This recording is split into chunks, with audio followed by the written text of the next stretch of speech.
Bonjour à toutes, bonjour à tous. Vous connaissez déjà des méthodes algébriques de résolution d'équations. Mais dans le cas d'une équation de la forme f de x égale k, où f est une fonction et k un nombre réel, une résolution directe n'est pas toujours possible. Dans cette vidéo, nous allons voir qu'on peut prouver l'existence de solutions à cette équation. Notre outil principal sera le théorème des valeurs intermédiaires. Allez, c'est parti! Soit f une fonction, cf sa courbe représentative et k un nombre réel.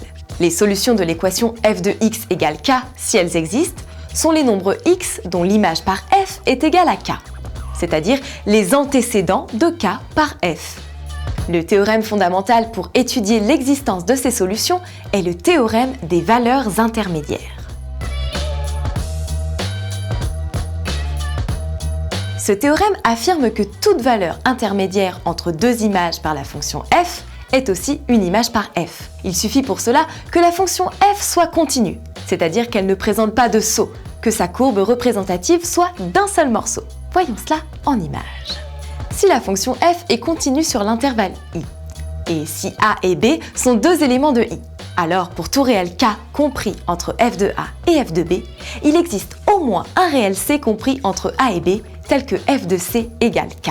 Cela revient à dire que l'équation f de x égale k possède au moins une solution comprise entre a et b.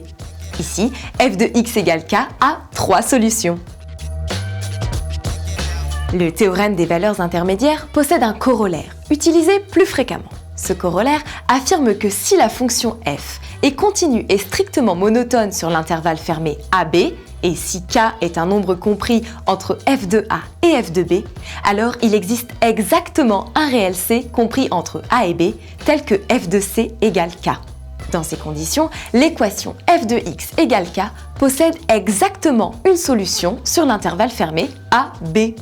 Mais comment faire en pratique lorsqu'on veut montrer l'existence de solutions à une équation donnée ?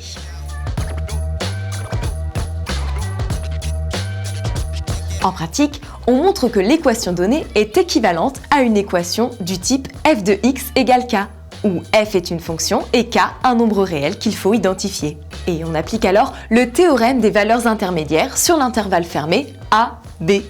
Remarquez que le théorème ne donne pas la valeur de alpha. Attention, si une seule de ces conditions n'est pas réalisée, on ne peut pas conclure. Voilà, vous savez maintenant montrer l'existence de solutions à l'équation f de x égale k dans certaines conditions. Pas mal, non ? Pour continuer vos révisions, rendez-vous sur anabac.com. Et à très vite pour une nouvelle vidéo.